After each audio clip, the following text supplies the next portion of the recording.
In this video, I will show you how to withdraw money from MoonPay. So make sure to watch the video until the very end. First, go to the moon.com, sell or open the MoonPay app. Now click sell and select the cryptocurrency you want to sell and enter the amount.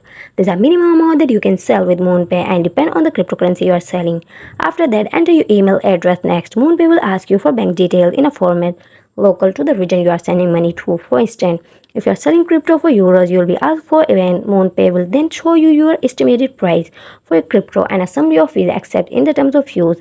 And then click now sell to confirm your orders. Next, it will generate a wallet for you to send your cryptocurrency to, and also they'll email you for instruction and on how to pay for your order. To see the wallet for your order, tap on the view deposit details. You can then directly copy the deposit wallet address by selecting the copy icon.